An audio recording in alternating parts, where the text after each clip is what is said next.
खुलुमबाय गिबियाव नायगोन नोंथांमोनखौ बयखौबो चेनेलाव बरना लाग्रोनाय जाबाय नोंथांमोननि थाखाय दिनै मोनसे गोनांथार भिडिअ लाबोनाय जादों आरो नोंथांमोननिसिम बे भिडिअनि गेजेरजों BTCनि साख्रिफोरनि बागै माखासे आपडेट हरनो नागिरदों दै जेरै नैबे BTCनि थार्ड ग्रेड आरो फोर्थ ग्रेडनि साख्रिया केन्सेलसो थांनो हासिगौ नामा आं बिनि बागै नोंथांमोननिसिम माखासे बाथ्राखौ बुंहरनो सानदों आरो बेजों लोगोसेनो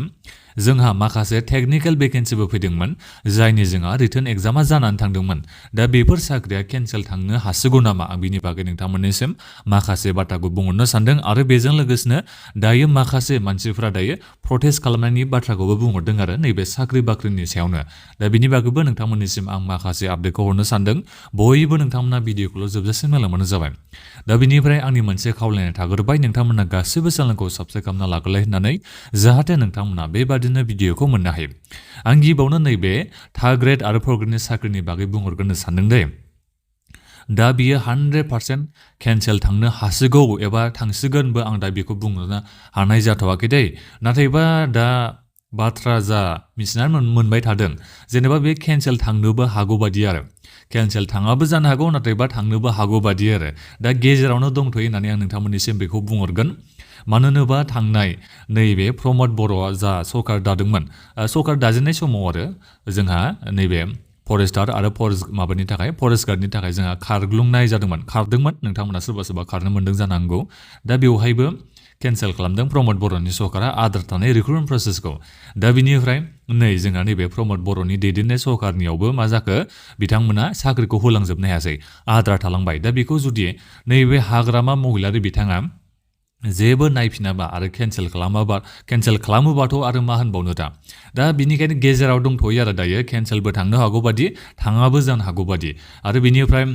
जुदि सिगांनि हिस्ट'रिखौ नायोबा जुदि सिगांनिखौ नायोबाथ' केन्सेल थांगोन बायदिबो आं सानलायलांबाय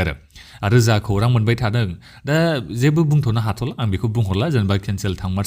थांमारा आं दा बेखौ जेबो बुंहरथ'ला नाथायबा सिगांनि हिस्ट'रिखौ नायोबा माने सिगांनि हिस्ट'रि माने सिगांनि जाखिनि आद्रा थालांनाय रिक्रुटमेन्ट प्रसेसफोरखौ नायोबा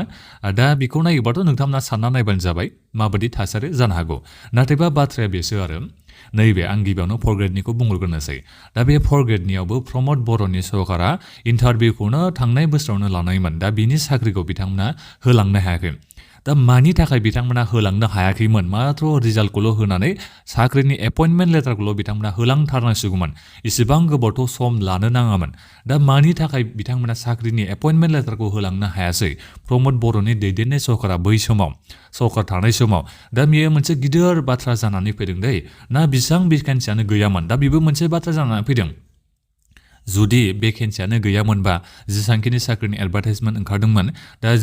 बेखिनि साख्रिनि भेकेन्सियानो गैयामोनबाथ' दा नैबे हाग्रामा महिलारि बिथांमोननि सरकारा बे साख्रिखौ केन्सेल खालामनायनि गोबां चान्सआ थाहैगोन आरो दा बेनिखायनो जुदि बेखिनि सेंसन बेबायदि पस्ट गैयाबा नोंथांमोना बेखौ सानना ला बे साख्रिया केन्सेल थांगोन होननानै आरो जोबोद दुखुनांथाव बाथ्रा जागोन जुदि केन्सेल थाङोबा आंथ' बेखौ सानदों आंनिफ्राय मालाबाबो केन्सेल जाथारना होननानै लाइमोनफ्रा जोबोद गाज्रि खुद्रिसारगोन आरो जोबोद रागा जोंनाय फैगोन मानो होनोबा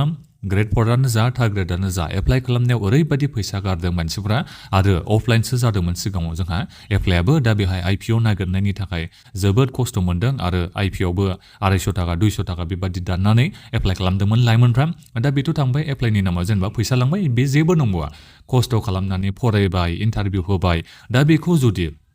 सरकारा सोलायबानो दि साख्रिनि माबाखौ रिक्रुटमेन्ट प्रसेसखौ जुदि केन्सेल खालामोबा बे एसेबां साबजाथाव जागोन नोंथांमोना एसे सानना नायबानो जाबाय बियो माब्लाबाबो साबजाथाव जाया सरकारा जिखियानो जाया मानो सोरनियानो फैया माथों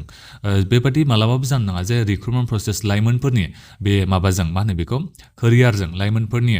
बे खस्थ' खालामनायनि माबाखौ बेबादि केन्सेल खालामोबा जोबोद दुखुनांथाव बाथ्रा जाहैगोन आरो दा बिनिखायनो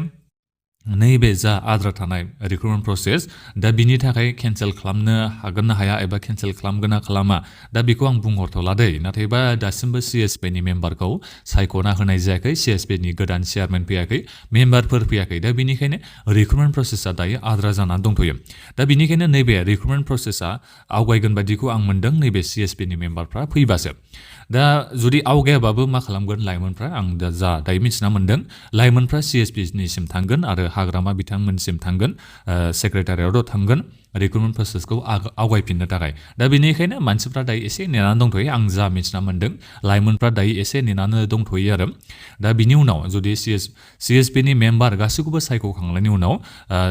मा डिसिसन लायो लाइमोनफ्रा नैबे रिक्रुटमेन्ट प्रसेसखौ आवगायजानो लुबैनायनि थाखाय दा बेखौ जोङो एसे उनावसो मिथिगोन दा जिखियानो जाया मानो केन्सेल खालामैखौ आं दायो बेहाय बुंहरथ'ला दे नाथायबा जा खौरां मोन्दों जा हिस्ट'रिखौ नायदों दा बेखौ सानोबाथ' एसे बोरैबा मोनो आरो गोसोखौ दा नोंथांमोना मा सानदों जुदि केन्सेल खालामोबा नोंथांमोना मा राहा लागोन आखायाव दा बेखौ नोंथांमोना बयबो कमेन्ट खालामनानै बुंहरलायदो LP UPनिखौथ' केन्सेल खालामा नोंथांमोना मेरिट बेसिसाव साख्रिखौ मोनगोन बेबायदि हाग्रामायाथ' बुंदों नाथायबा माबादि मोनो रिजाल्टखौ जोङो मोनबासो मिथिसिगोन बोरै बिथांमोना मेरिट बेसिसाव साख्रिखौ होयो खादब गैयालासिनोबो बिथांमोनाबो साख्रिखौसो होगोन नामा दा बेबो एसे साननो गोनां बाथ्रा जाहैबाय एसे सम नेदो नोंथांमोना डिसेम्बर माससिम नेबानो जाबाय नाथायबा नैबे थार्ड ग्रेड आरो फर्थ ग्रेडनियावसो लाइमोनफ्रा जोबोद गाज्रि रागा जोंगोन जुदि गमामायैनो केन्सेल खालामारोबा आद्रा थानाय साख्रिफोरखौ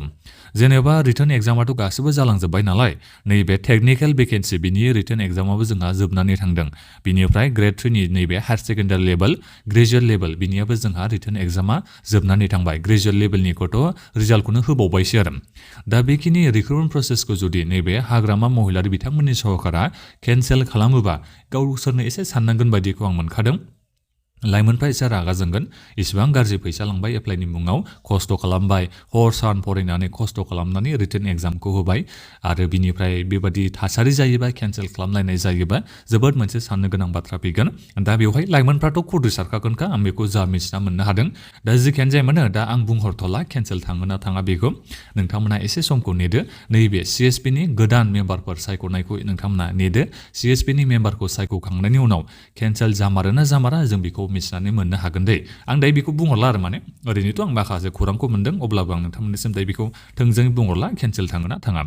दा बेखिनि भिडिअनि गेजेराव नोंथांमोननिसिम बेखिनि आपडेटखौ हरनाय जाबाय नोंथांमोना गोबांनो बुंहरबाय थादोंमोन नालाय केन्सेलथ थांसिगोनलै होननानै बुंहरबाय थादोंमोन नालाय नोंथांमोनाबो एसे सानदों खोमा